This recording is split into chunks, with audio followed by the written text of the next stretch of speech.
right. No bees, no beans, no bears. Care bears.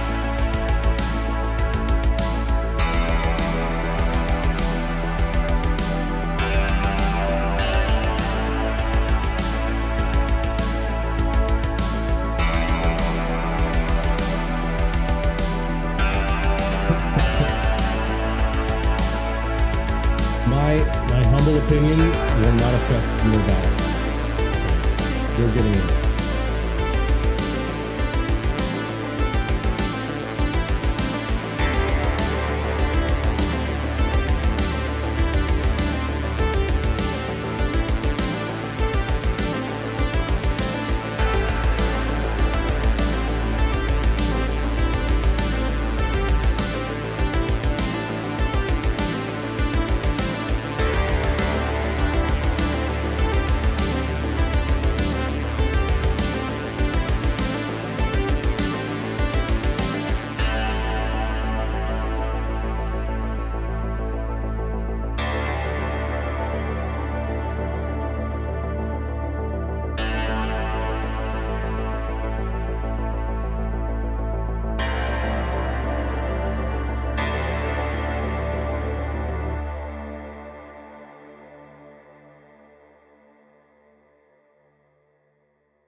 Mission fucking accomplished.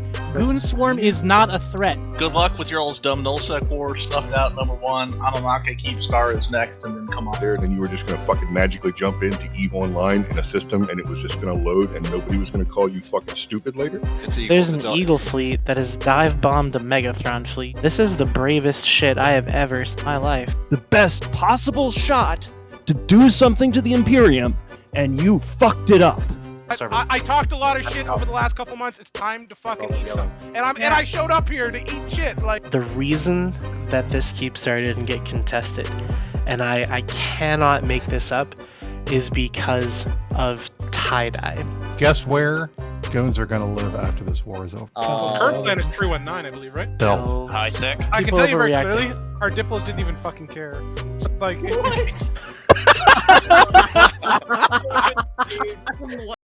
Go. Good evening. Welcome again to Untethered.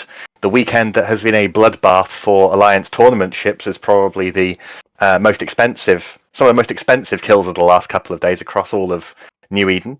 Today we got Redline, as ever, We've got Luke Ananan, we've got LB, we've got myself, Phantomite, and we've also got as a guest the Basilisk with us. So we're going to be getting started. So we have an update on one of our topics from last week.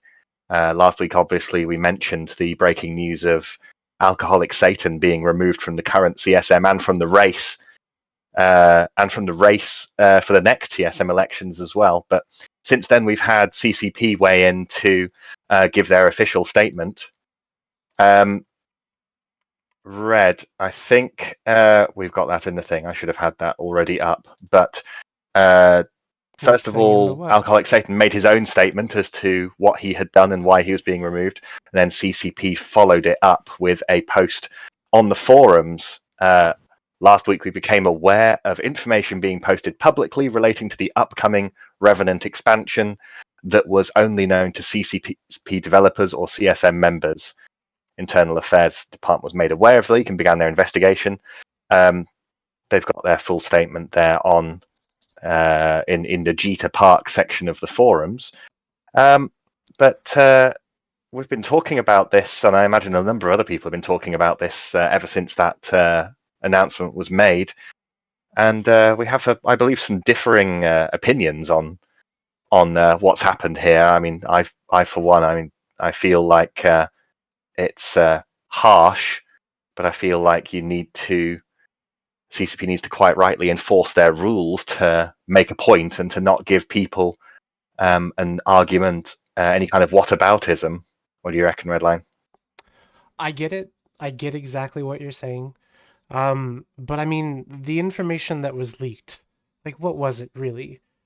Wasn't it information that they had in a meeting at Vegas or something like that? Well, I mean, it actually it's not really. information? I mean, this is why I think it's harsh. Is that I don't think that the information is particularly groundbreaking.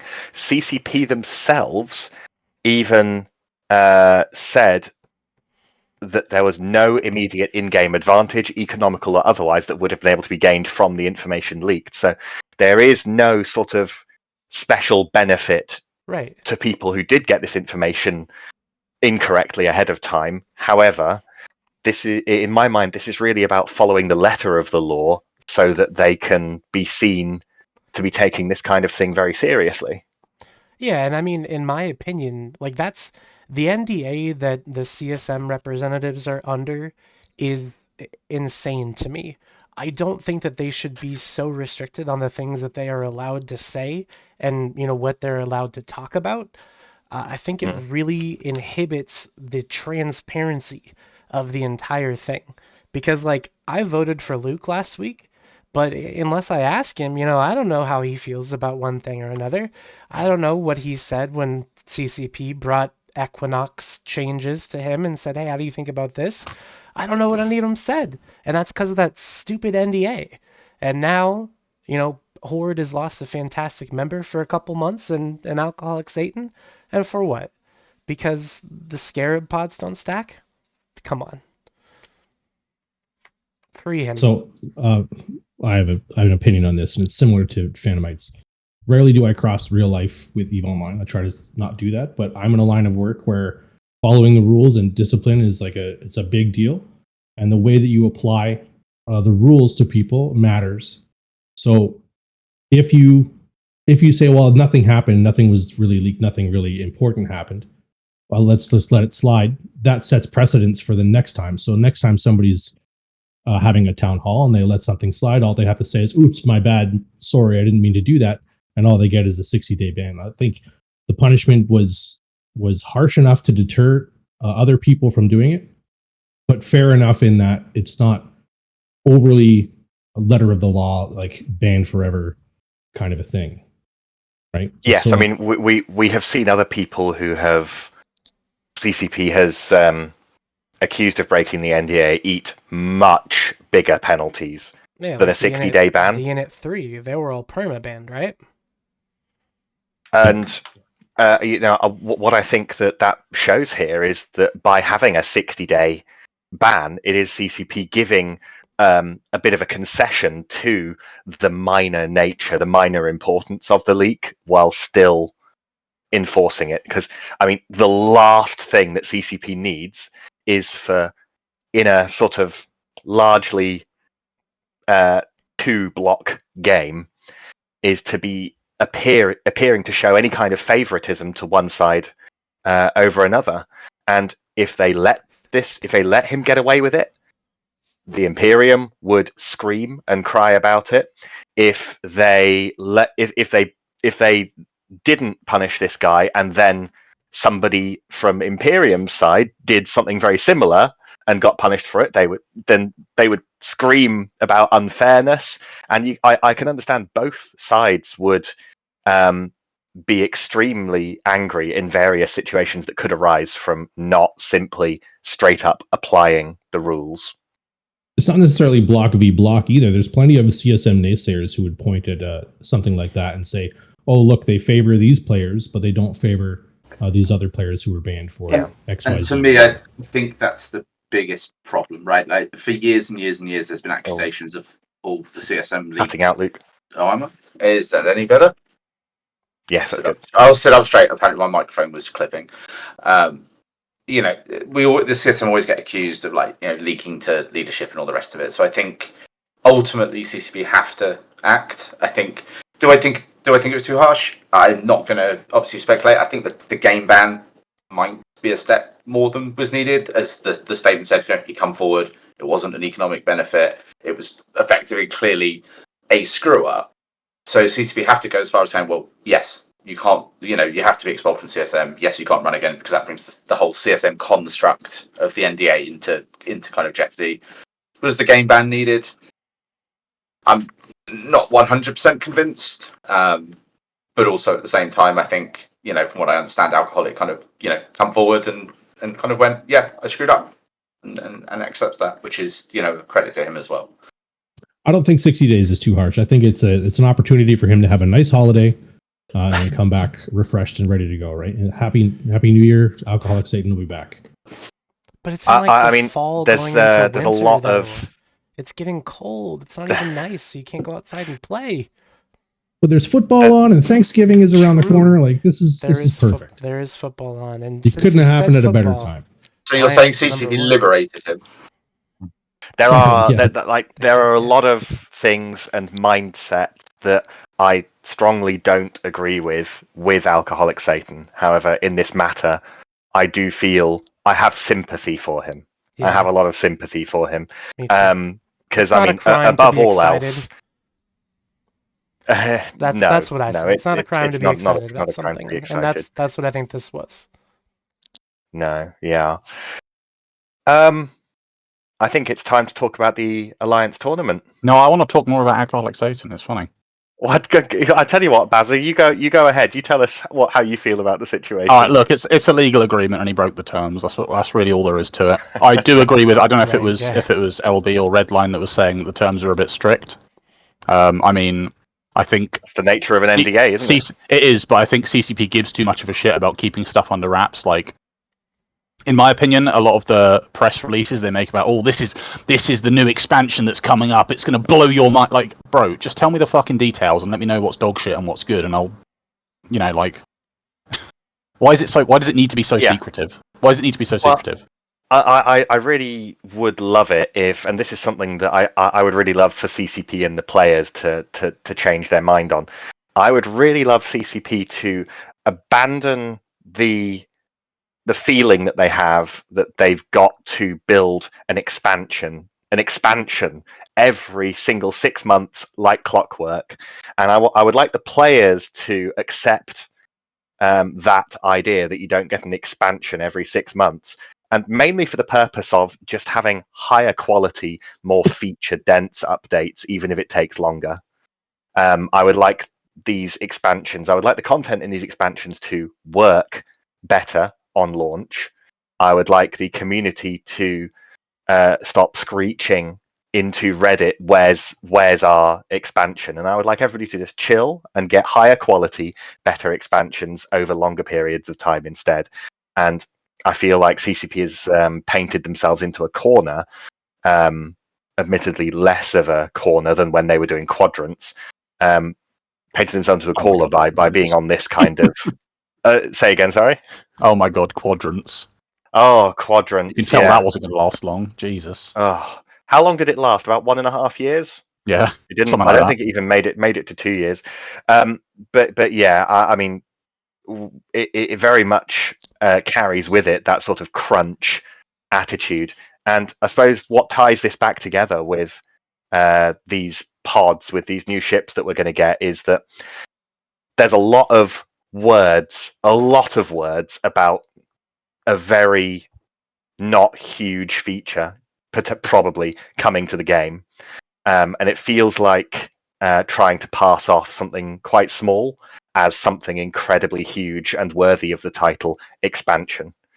I think this has the chance absolutely to become a very interesting feature in the game. We're yet to see the stats, but I think it would be nice if CCP took some more time, chilled a little bit, relaxed, and put it into a larger expansion rather than trying to gaslight us into thinking they that should this take is a a full leaf out of expansion. JGX's book, because if you look at how JGX manage old school RuneScape, every single change they make to that game is basically, well, mostly, not every single, but most changes are polled, right? And I'm not saying CCP should be polling changes, because obviously this is a player versus player game primarily, and there's going to be groups in favor. You know, if CCP say let's buff the Abaddon massively, all the fucking Amar players are like, woohoo, that's awesome, yeah, let's buff the Abaddon. Everyone else is like, no, don't buff the Abaddon, you know, that sort of thing. So there is an element of necessity for NDA to stop like unfair competition. But if they were just more open about the details in general, like you see in RuneScape, oh, we're going to buff, you know, this certain item, and they say it publicly, so there's no sort of insider trading, no benefit to the CSM. I think the CSM should be giving feedback to CCP, and the information that the CSM receives shouldn't be particularly important, because CCP can be open with everyone about what they're saying to them. Something that I would really like to see in the CSM, I would like to see an overhaul of openness.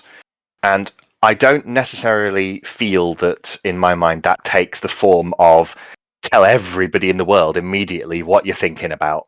I do think it should take the form of, after an expansion, releasing information about the CSM's communication with CCP about that expansion.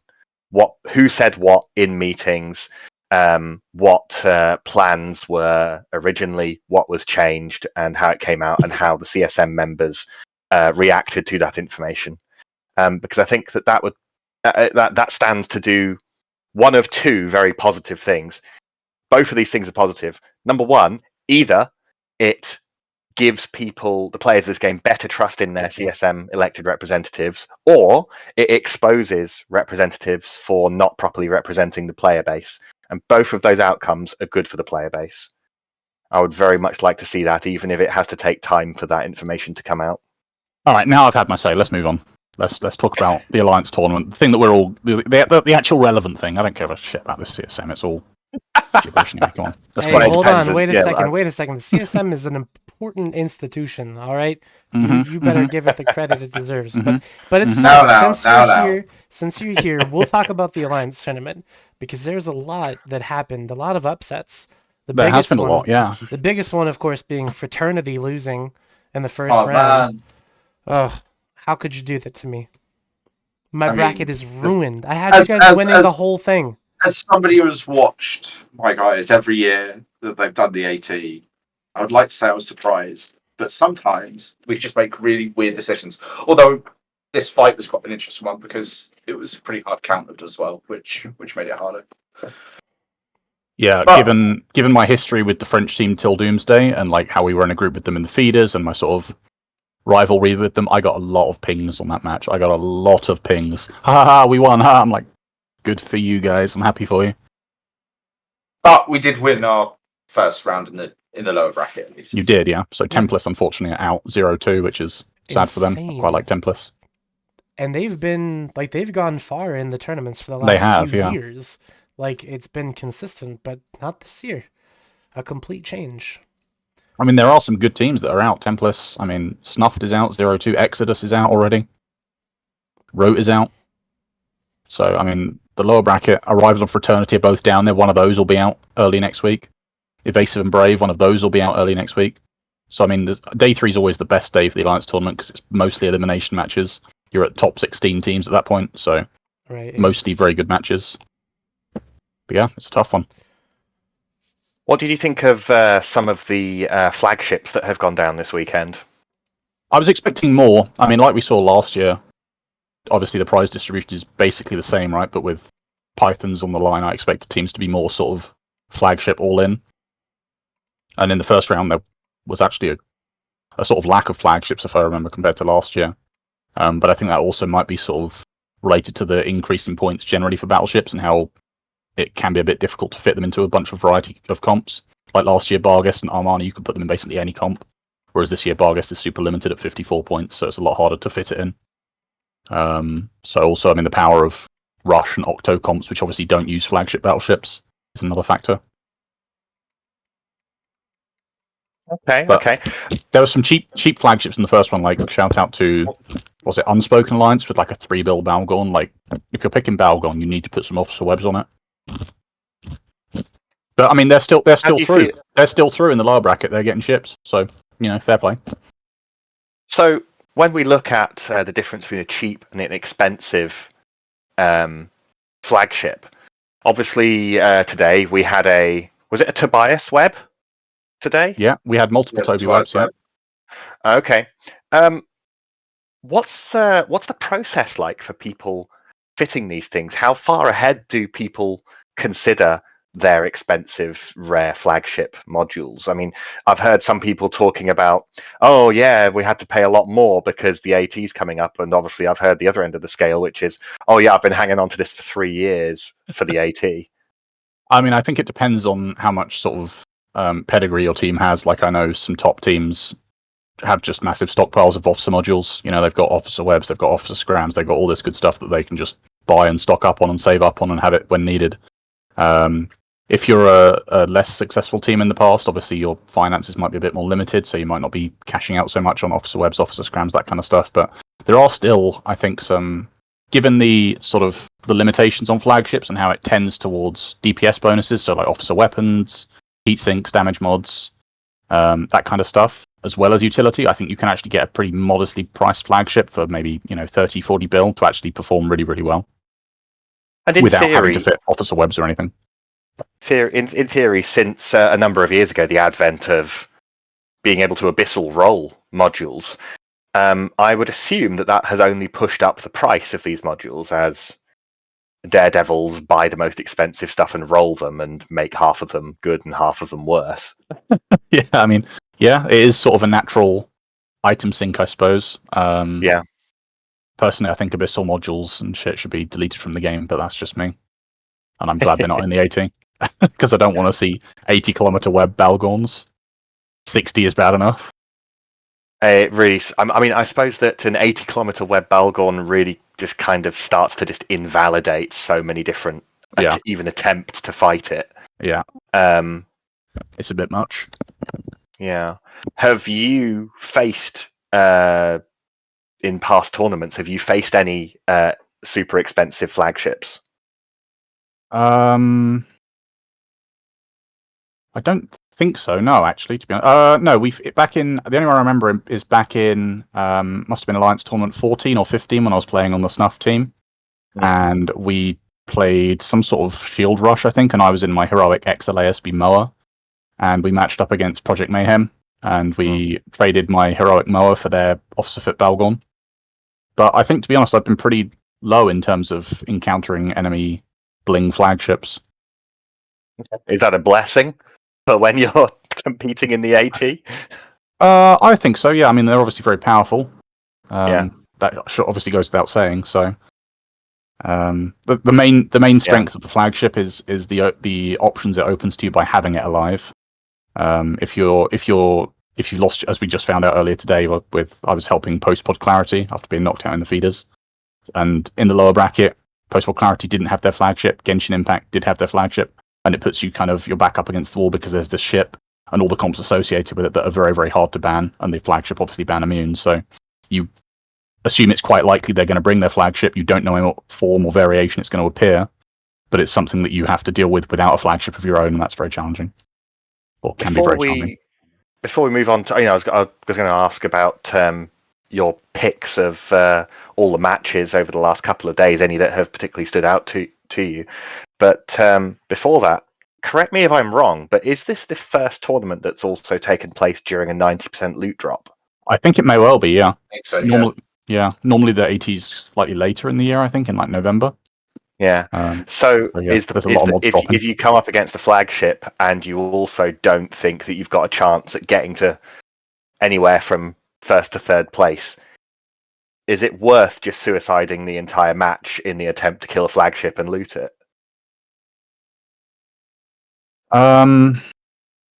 What you mean, like a Pyrrhic victory? Yeah. Yeah, I mean that's totally an option that's happened in the past in the first match of the finals in Alliance Tournament 17, regardless of loot drop or not. I mean, if you're in a best of series, if you can kill the flag and lose a single match, it can be absolutely worth it. Yeah. Bolter unfortunately failed on that occasion, but it was pretty memorable because they just fielded a full-on max DPS min rush and said, right, we're just going to ram into the Barghest and try and kill it. And they got it very, very low. I think Dexter got to like 12% hull and lived. So, so all through today, I've been go on, sorry. What's the most expensive like flagship you've ever seen? Because I'm looking at 166 billion-esque Barghest right now. Yeah, I think that was today. If you look at the Truth on a Light one from last year, flown by Nith Hinken, that was probably one of the most expensive that will ever be. Full STML rapid heavies, STML ballistic controls, multiple scrams, officer AB, probably MWD, I think as well. But past a certain point, the sort of Z-kill numbering becomes irrelevant because it doesn't have an accurate read on the value of these modules. Because there's not enough volume being traded out. Exactly, yeah. But yeah, this one from Annie Godet today is very, very valuable with full STML, 6 STML launchers and 3 STML ballistic controls. That makes a very juicy ship. It's insane. Guy Incognito says in terms of Tusker's one with a rolled Tobias heavy scram, but that can't be right because have they ever allowed rolled modules? They have, yeah. They have. Yeah. Okay, all right. But I mean, then obviously once you then looked at, obviously it means nothing because it just shows 0. So how much the value of that rolled Toby scram, I have no clue. Pick a number. There's only one of them. There's only one of them. What's the biggest number you can think of, Phantomite? I don't want to play biggest number at the moment. That's a game that only happens within my alliance. All right. So as far as this weekend's matches, this whole weekend, I don't know. Let's see how many of the matches have the rest of the hosts been watching, because I've had it on and I've been dipping. I've probably only seen a quarter of this weekend's AT. Have the rest of you guys tuned in? Obviously you have, Bazza, but yeah. So I had it playing pretty much all of yesterday while phasing in and out of it, and then today slightly more fragmented, but I've been trying to watch as much of it as possible. Yeah, I enjoy the AT. Like it's not my thing. I'm not that good at PvPer, but I do enjoy watching the AT. Yeah, my relationship with the AT is similar to American football, so I know it exists, and I know when the Super Bowl is, and I'll be there to eat chicken wings and cheer on the team that I picked with the nicest jersey. But that's actually that's a point. It's running to get the passive point so I can get the skin, because that's the only way I'll ever get one. The chicken wings reminds me of the fact that obviously on a number of occasions, Baz, you've been catered during the Alliance tournament, because obviously you spent before this year you spent a number of years in a row commentating.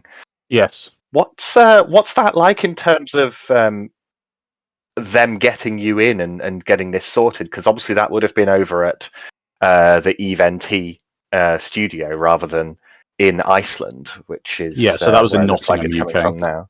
So I'm obviously in the advantageous position of being. Sorry, I'm just sucking a little sweet, if you can hear that. I'm in the advantageous position of being in the UK. So obviously when they put out the call for commentators, I say, yeah, I want to commentate. And it basically means I can just drive to the venue, right? Whereas American-based commentators, Australian, like Wingnut, it's a lot more difficult for CCP to justify that kind of spending to move them out. So they've already got a roster of Brits readily available. Exactly, yeah. So that's quite fortunate of me, and that means I'm in the past years I've both commentated and been on the desk for brief segments, which is a nice little privilege because normally it's one or the other. Although this year, obviously, with everyone being flown out twice, then they get to do both.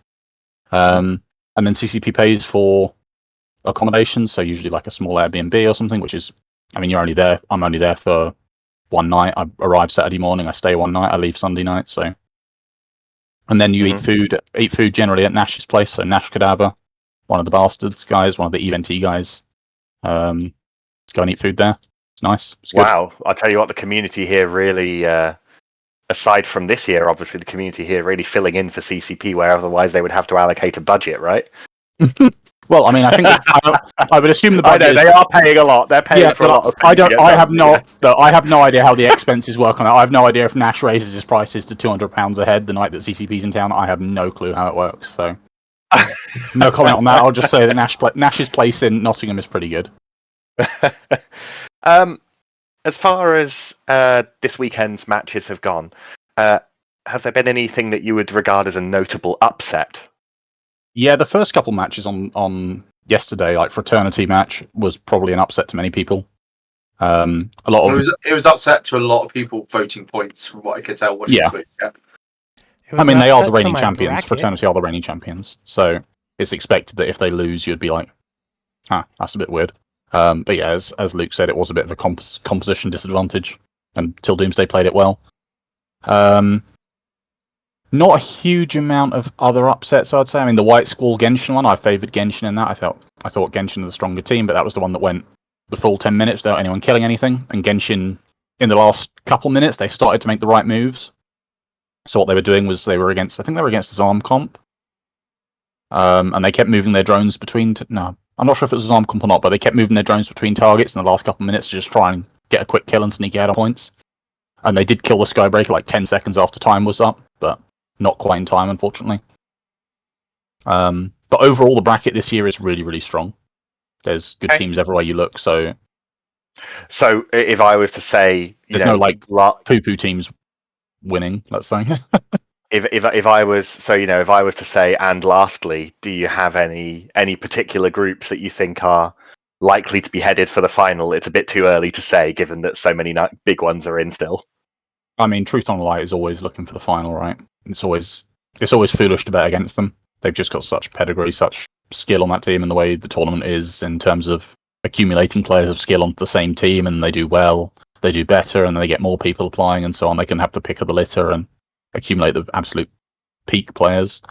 I do want to give a shout out to Deteriorated. They beat Postpod Clarity earlier in the day. So what happened in that match was they tried to MJD away from Postpod Clarity. Postpod Clarity caught Athalia, killed it. Deteriorated then very smartly on the MJD beacon, actually turned around, did a 180 and jumped straight back onto the Zarmaz, which was basically, based on the comps, they're pretty much their only win condition for the match was killing the Zarmaz, and they managed to do it.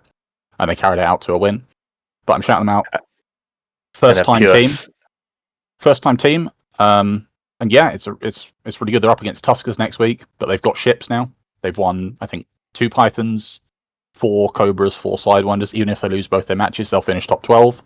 And yeah, it's good to see new teams coming in and trying their hand and actually having success, because their flagship, we looked at the kill map, it's actually got, I think, faction launchers. So it shows that you don't actually necessarily need to have some 100 billion flagship to do well. Well, it is obviously helpful, but what kind of extra DPS? What kind of extra percentage DPS would you gain from having top tier? Oh, now you want to play name the biggest number.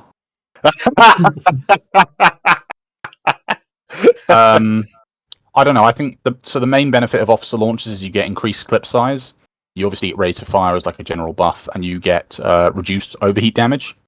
So with rapid heavies in particular, what you can do is you can fire your clip on overheat, and you can actually repair your launchers while you reload. So you can do multiple heated clips, which is really, really helpful. In terms of numbers, I think maybe this is going to be extreme without rough. Looking. Extreme rough without looking. Maybe like sort of 200 extra DPS, I'd say. It maybe goes from like 1500 to 1700, let's say. Okay. But it's pretty good. But I mean, it's not necessary. Like I said, the main power of the flagship is that it just gives you that extra factor that, you know, can't be wiped out. Your hand can't be forced if you've got your flagship and you can fit it into a bunch of different comps. It's very difficult to account for that. Okay. Excellent. Thank you for the insights on that, Baz.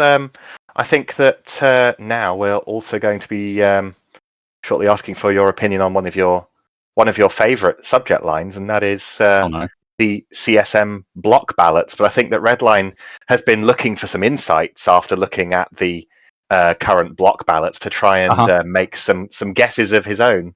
What do you reckon you've got, Redline? Well, I mean, Luke. Well, not Luke, but we have the ballots, right? I have the ballots for all the blocks, and I put the numbers into a little spreadsheet machine thing, and I got some predictions. He's been playing his own little private game of biggest number to see what comes out. Because we're gonna find out next week who wins the election in general. Which, by the way, if you haven't voted yet, make sure that you do vote. And even if your alliance only put 2 people on their ballot, make sure you vote for 10 people, because your vote might be wasted otherwise, and that would be annoying, right? And if you've got room, put Phantomite on it. He's the guy down over there. Oh, thank you, Redline. That way? Well, I pointed at Luke first. Luke should go too. You can point at me as well. Put Luke on, and then Luke doesn't put need your help. Phantomite on. Right. Yeah. Obviously. Well, that's something that we're actually going to be talking about. Is does Luke need your help? Which I believe is a subject that we may get onto shortly as to why that could be a factor. But what have you got so far, Redline, for your predictions? So, I mean, I got a little bit nerdy with it. So I took into account like how many people each of these blocks have, what like common voter turnout is, because realistically, there's like, if you think about it, there's probably like 200,000 characters in nullsec between the big blocks, and there was only 47,000 votes out of all those characters last year. So I mean, you're not going to have you're not going to have as many votes as you have people.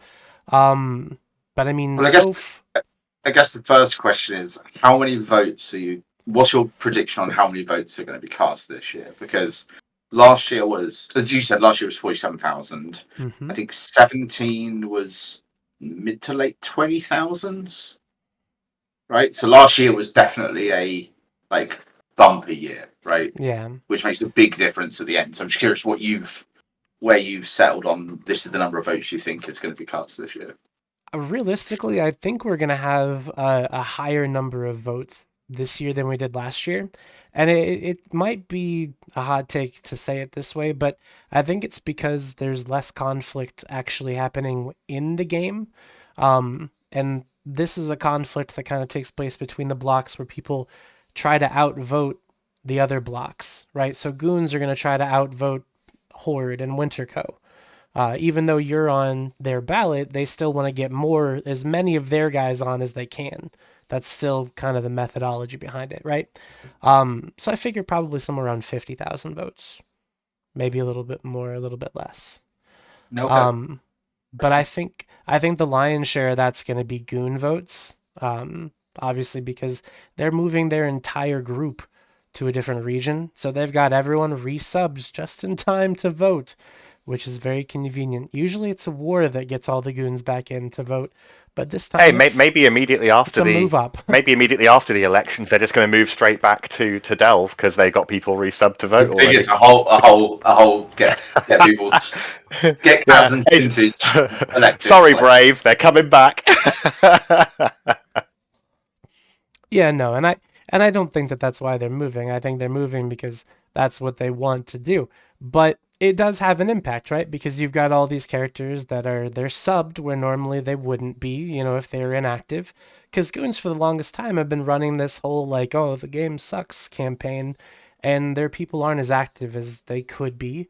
They're not really doing anything big in game. They're just kind of sitting on their heels and watching the world spin by.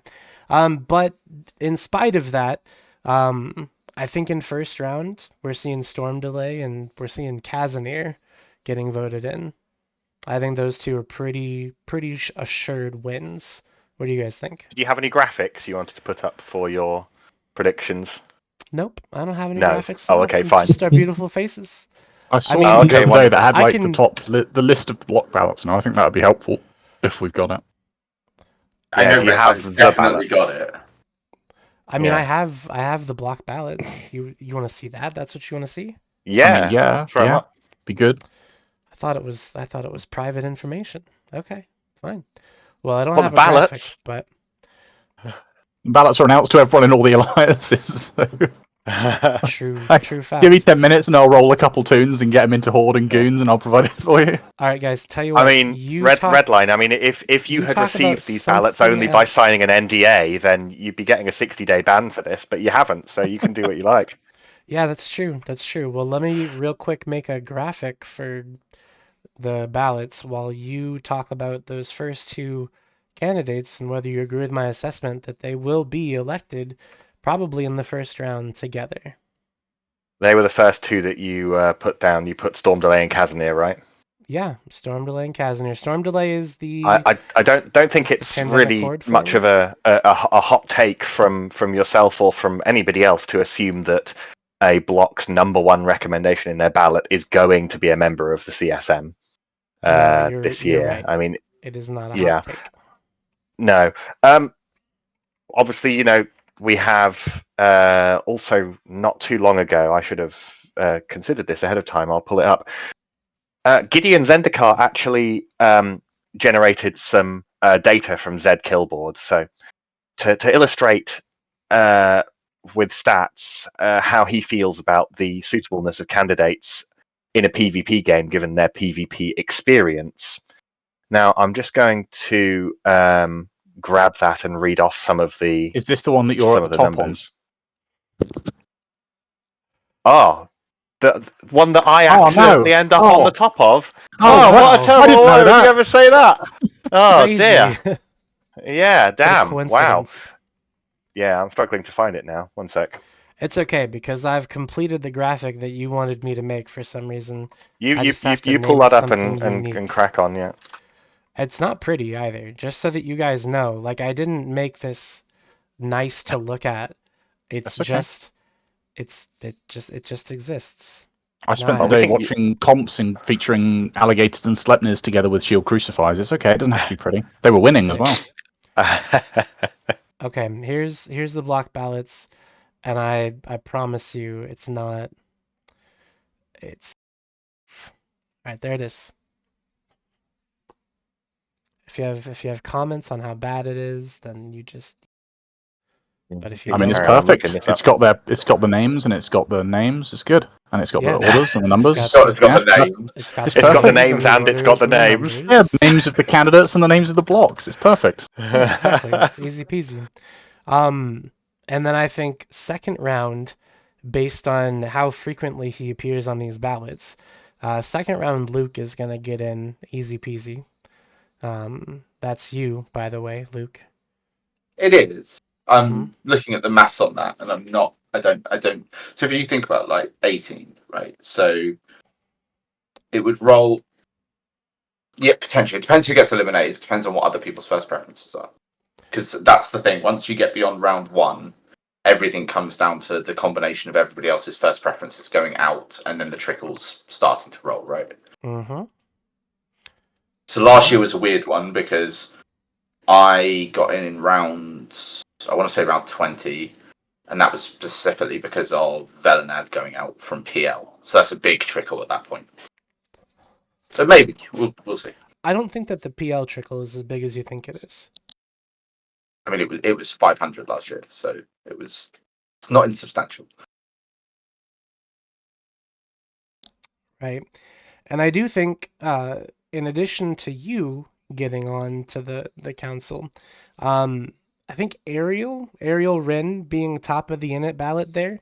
If you don't know, Ariel was running last year, but for some reason couldn't end up running. So this year is on the top of init's ballot. I think they usually have pretty good turnout. They usually get their people on. And Ariel is high up on the Winterco ballot. So, I mean, I think those votes will trickle down, and Ariel will get on too. Those are my first four. You don't think Kenneth Fell will be up there, the 4th? I think he will be up there the 5th. He will be next.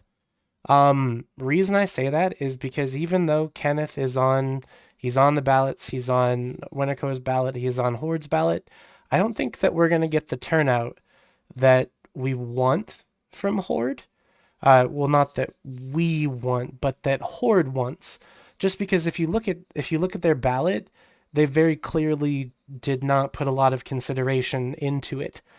Just 2 people, they're aligned with us, they're in alliances that start with pandemic, vote for them. That's bullshit. That shows that they don't give a fuck, and their members can probably sense that and will probably not vote as much as they could. Winterco, on the other hand, I think will vote strongly. And after Luke gets in, those votes will trickle down to Kenneth. And Ken will get on. He'll stay on. So it is fair. So if you look at the data from last year, and I know there's a spreadsheet that's doing the round, which was my spreadsheet. Fan, I know you've seen that, which is the round by round. I'll post it in Twitch. If actually, I'm able to post it in Twitch. I'm a moderator actually, so I should be able to. I don't know. You that's can post on Twitch. You can post over. That's a public document, which was like the breakdown, like the full breakdown of everything.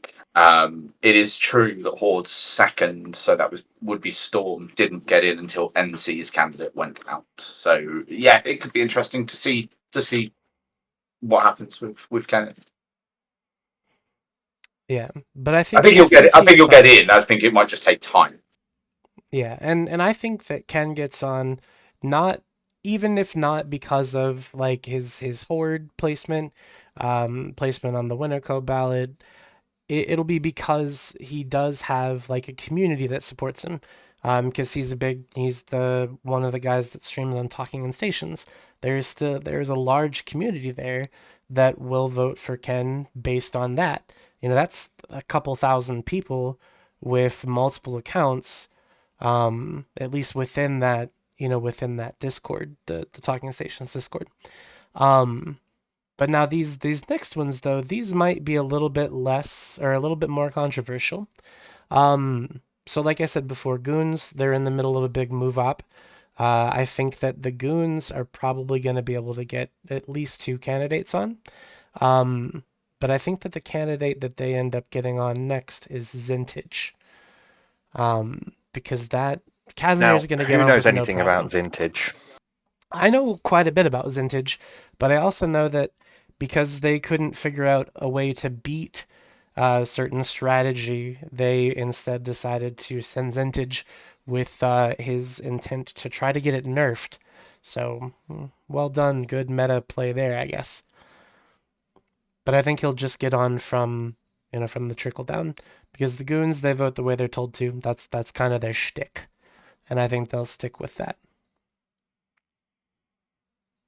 So I don't have. I have found some of the data for you that I've put in the backstage text thread, showing people's kills and their cumulative points from the kills as well. So this should give a little insight into the various candidates' PvP activity in the game. Unfortunately, it's not in alphabetical order, so I'm looking for you, Luke, at the moment. Let's see. I'm quite low, but that's not surprising, to be honest. So I'm like 5th, 6th. No, there you go, Luke. Luke, I can. Luke, I can see you're riding high on 3,000 kills, which is a lot of which is plenty of kills for somebody who's got plenty of experience of PvP. But of course, if we how many kills do you have? 30,000? Do you really want? Jesus. Yeah. Did you really want to ask me a question? I was going to be able to so smugly answer. So like that's why you're using this. Is because you value your kill This board? is very transparent, fam, even for you. Come on. This is ridiculous, dude. This is now, goddamn what I ridiculous. would like to take a look at, actually, is... Look at this graphic. Look how green he made himself in this graphic. Hold up. This isn't my spreadsheet. Sure, bud. This is... sure, it's not. I'll tell you what, let's just verify directly with Zed Killboard then in that case, shall we? No, look. Right. Look at this. Casimir. Look at this, guys. Hold on, chat. Let's have a look. Oh, Kaz is riding high with like one kill. Yeah. 1 kill in his recorded lifetime. Aren't you supposed to not run for CSM on ults? Yes, you are literally. It's instructed that you must run on the character you're most well known on. Oh, ouch. Okay, but why? I don't know. Maybe it's something that other people will relate to or understand, but I can't imagine having a character that you most relate to, that you're most known as, that's like your identity, and that not being a character that you've done PvP on at any point. I think that really depends on how much you associate with that character. It really depends on what kind of a game you're playing, because undoubtedly, undeniably, EVE Online is a game that is so many different games that can be played at the same time, simultaneously. And as much as it pains me to say it, it is completely legit in my mind to be playing a game of management, because there is a big management game here in EVE Online. So I find that to be not a reasonable game to be playing. However, I don't think it's the game that most people are playing, and I don't think the middle managers need to be putting input on the type of game that most people are playing. I don't know, like. It's impossible to quantify it in the same way that number of kills can give you some rough ideas to people's PvP experience. But what I would like to see is there is another game. Hold up. There is wait. There is another game in EVE Online as well, which isn't direct PvP. You just said the number of kills can give you some insight as to a person's experience. So based on your knowledge of me, how many kills do I have? Gives you some rough insight. It gives you insight on an area of their input into the game. All right. But not the sole. So how many kills do you think I have? Redline, I know that you've got 11 kills to your name, but you're not running for CSM to proclaim yourself to be an expert in a PvP game. You know what I think's better? I think's a better metric than number of kills. I think number of losses is a better metric. Yes. Oh yeah? Okay. Yeah. Okay. I think the number of times you've undocked a ship and had it died. No, I just think flat up. Number of times you've undocked a ship and it's died. I think that's a fine metric. I think it removes the sort of glory seeking of look how many kills I've got, look how much PvP I've done. Like, I mean, it could just be, I don't know, meaningless. You sat in a monitor and put a painter on something. Well, it's losses that give you some of the biggest opportunities in the game to actually learn something. From the very early kind of assessing value and risk, all the way up to looking at your own mistakes in learning a new way of piloting. I mean, if you're able to just get on to 1,000 kill mails for every loss because you're just following the primary and you're 300 kilometers away, then there's not a lot of learning going on. But something that is difficult to quantify, I was going to say, was FCing. FCing is such an incredibly broad term, obviously implying exclusively combat in the game, but there are so many different types of FCing, and all of them are almost a form of micromanagement to various degrees. And successful FCs obviously very much need to understand the players that they are commanding as well as the shape of the battlefield, the capabilities of the ships, the capabilities of the enemy, the enemy's positioning. We could probably just keep on playing a game of biggest number by coming up with number of things that a good FC needs to be capable of understanding and thinking about in real time. Because obviously, there's not you don't get to pause the game to make your decision. Undoubtedly, we do get FCs. Are you an FC? Yeah, I'm an FC. I think line members are just like cats. You just have to get a big sheet or something and just herd them around by threatening to drop the sheet on them. Oh wow! Threatening to drop the sheet on them? Yeah, just like a bed sheet behind them, and they're like running away from the bed sheet. Like, okay. I mean, you've got a cat, haven't you? I do not treat my cat like that. Okay. Okay, good. It was purely for analogical. Is that a word? Making an analogy. Analogy. Yeah. Yeah. It's just a fascinatingly specific analogy. That means it's analogous. Analogous. Thank you. Yeah. Ah, much better. Yeah. That's a real word. If we're going by losses, this sheet doesn't actually have that data here. But what it does do is it does do a brief, a quick and dirty calculation to get people's PPK. People's what? Points per kill. PPK.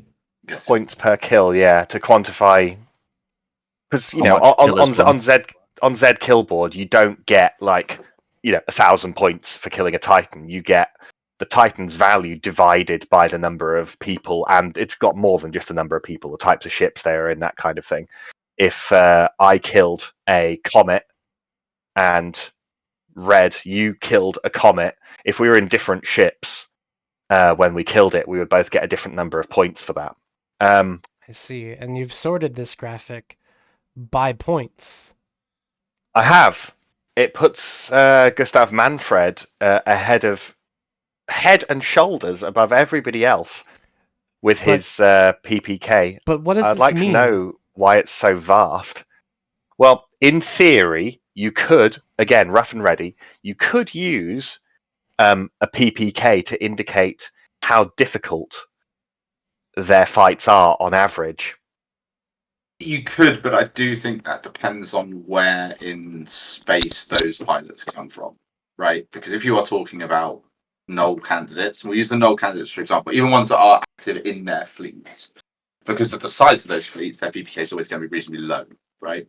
To a degree, wormholers would probably have a slightly higher PPK, so would low stackers. So it's not it is a good metric to indicate a certain kind of link to a certain type of playstyle, probably definitely more in the small gang kind of PvP arena.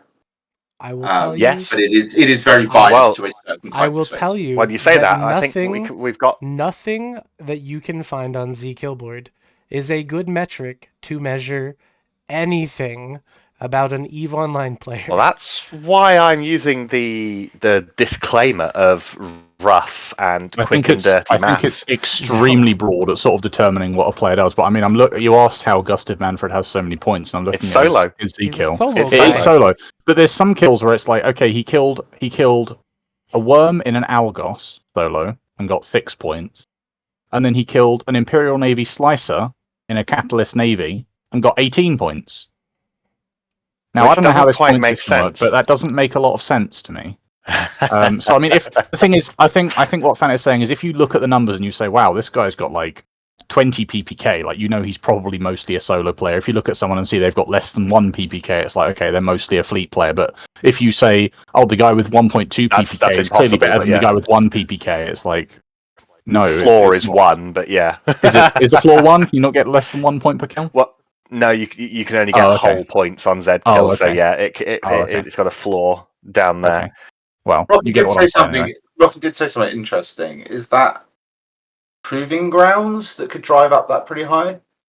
I doubt you could. I doubt proving grounds have been Hello. long enough for people to get 1,000 kills in them, for example, is a thing. It definitely will be raising the number of points per kill because typically proving grounds were very small numbers of players versus very small numbers of players.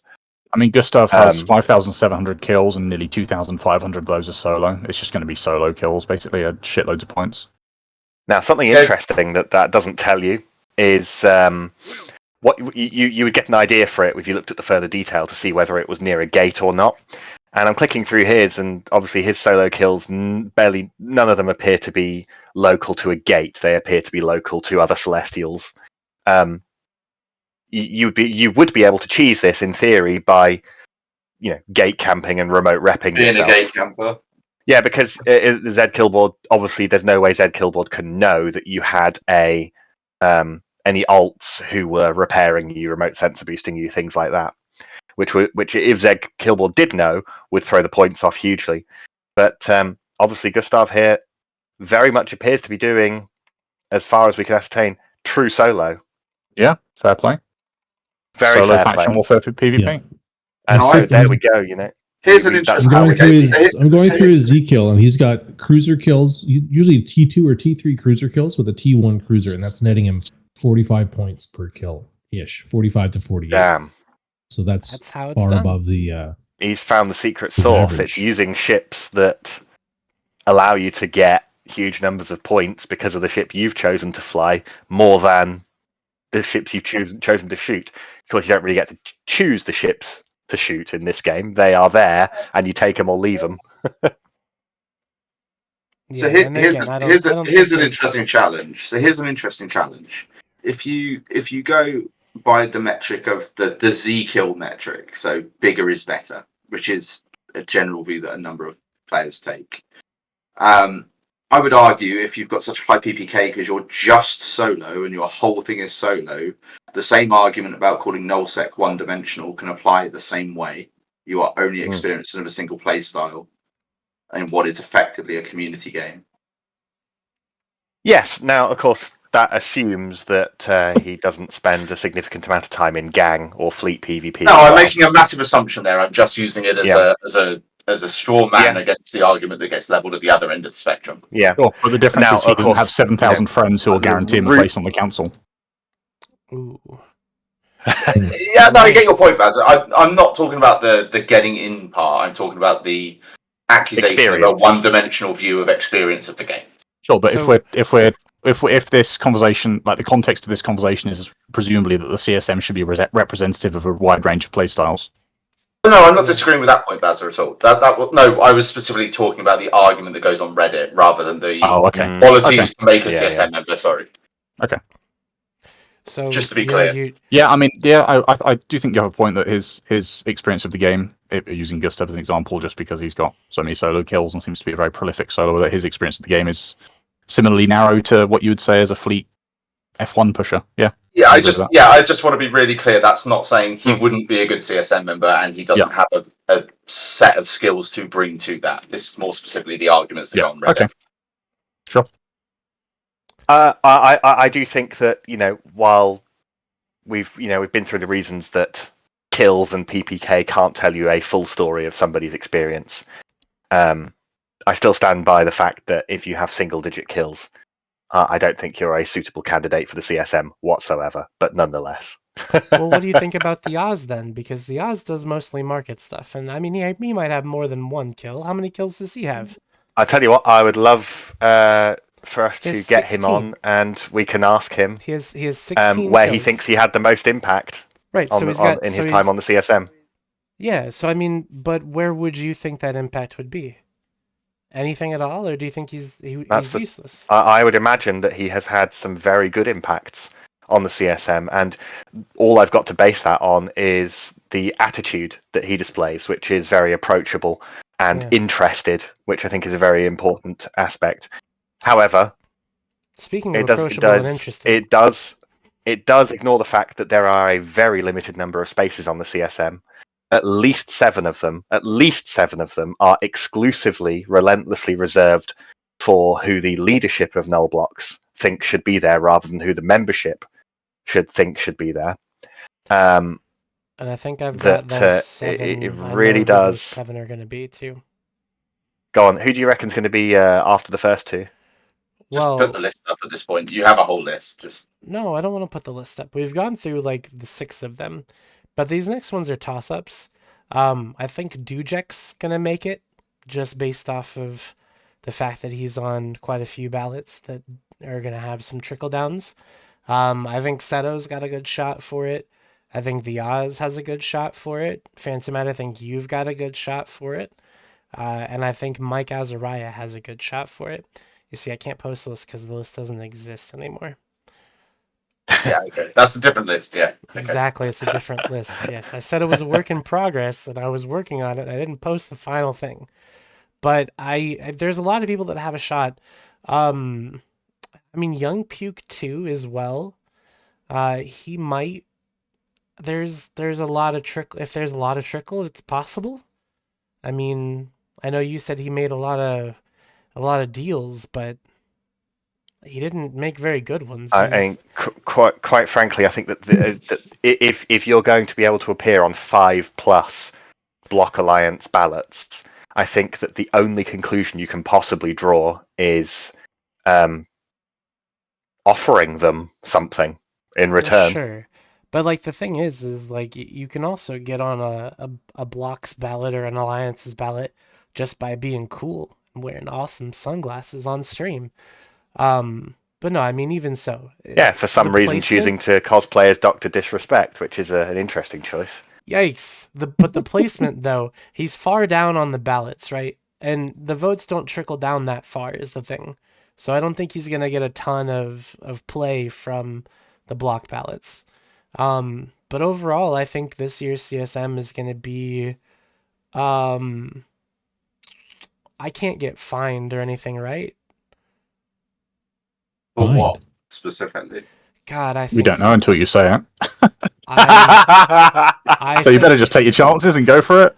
I'll tell Hey, you this what. is going to make a nice ending for the show, isn't it? I think there's a non-zero chance that somebody with a name that starts with an M and ends with an Illant ARC Trooper could actually get elected to the CSM as a meme, and if that happens, the whole thing is a sham, and I hope there is not a CSM20.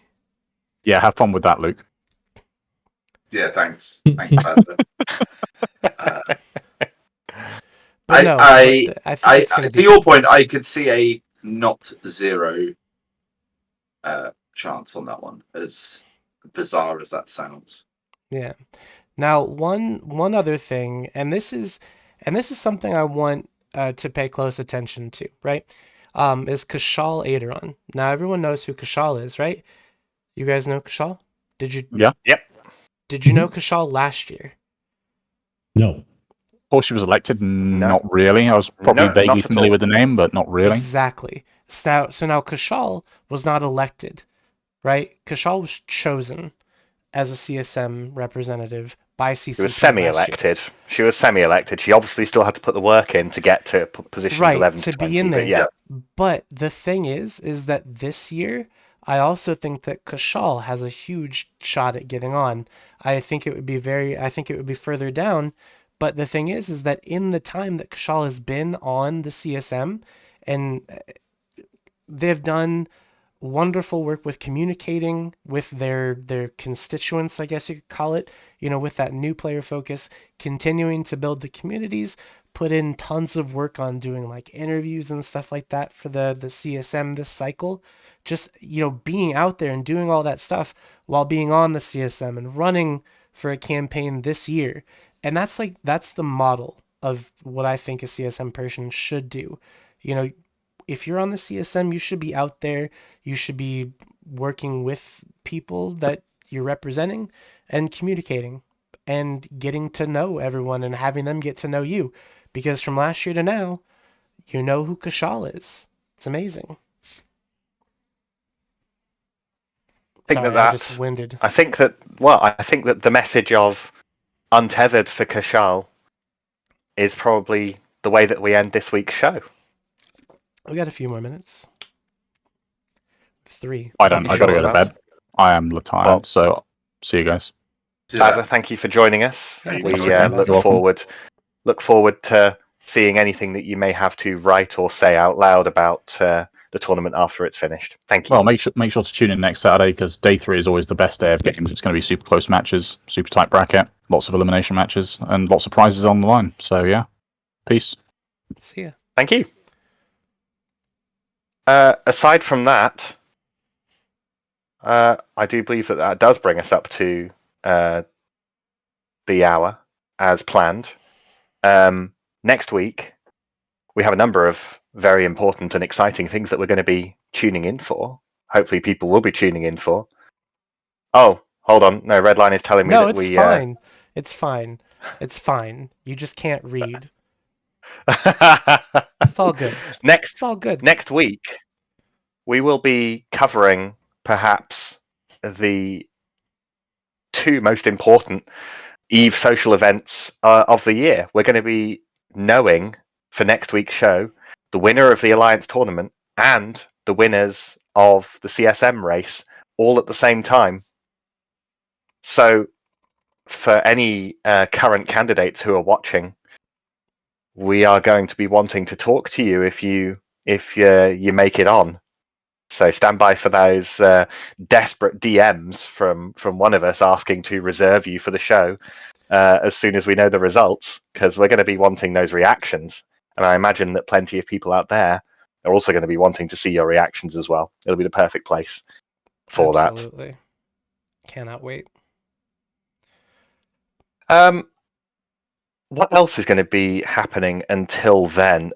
Do Imperium have a intended time to start running fleets from their new home, or have they already started doing that? I think they've already started doing it. I know Rampage Inc. was streaming their move up and it was an all-night affair. So I think they've already started moving freighters across the void there to move towards UALX. That's a system that has a lot of bad memories for me. UALX. I don't think I'll ever go there. Because, like, the last time I was there, who? You should stay away from there anyways. The property value's gone way down since the new people moved in. What a bad crowd. What did we lie about? I will have to check the clip and find out. Oh, all right. Well, I mean, yeah, so we're at the hour. There's 15 more seconds before an ad starts. We timed it perfectly. You can scroll off now if you want to. Otherwise, I'm going to send a raid after the ad. In the meantime, if you're subscribed to the channel, you can hear his bullshit for 60 or so seconds. But probably not. No, but look at the clip. What did we lie about? Do I have to look at the clip myself? I will. I suppose so. Important that we make the statement. The young puke has messaged me, and he says that he has made 0 promises to any blocks. Oh, so he didn't make any deals at all, is what you're saying. The text is, I've made 0 promises to blocks. That's the text that I've received. So then he just got on from merit alone. Well, I tell you what, Puke, I think you're going to be. I think there's a good chance you're going to be winning this year. So hopefully we look forward to having you on this time next week. For sure. It would be great. But until then, we're going to send the raid over to DTM. I don't know if you remember him, but he's back in action. You should give him a follow, show him some love. But we're going to go there, right? He recently posted some solo Chronos. Solo Chronos. Chronos? How'd you say that? Mm-hmm. Chronos. Chronos. Chronos? Is this really a discussion point? It is at the moment. I mean, you're in ad break now, I think. So yeah, this is just anyway. bullshit. Everybody is, and I'm sending the raid in a few. Ready to go. I don't know if I can do it while the ad's on. Yeah. Guess we'll find out. It did. Yeah. Interesting. I've never considered what would happen if this was all done during an advert break. Yeah. Anyways, I need in about 20 seconds. I need you to give us like an outro bit so that I can put it at the end of the YouTube video. Okie dokie. And then we'll do the raid because that'll time it perfectly. It's going to be a short outro, but all right. That's fine. Just make it quick. Just say, hey, see you next week. You say when? Go. Oh, right. Okay. Well, thank you for tuning in, guys. You can expect, as ever, another episode of Untethered next Sunday. To find out the exact time, make sure you join the cesspool, where episode times and subjects are pre-pinged. We look forward to seeing you then with a brand new CSM. Ooh, a brand new CSM. Holy shit. That's exciting. All right. Go say hi to DTM for us. See ya.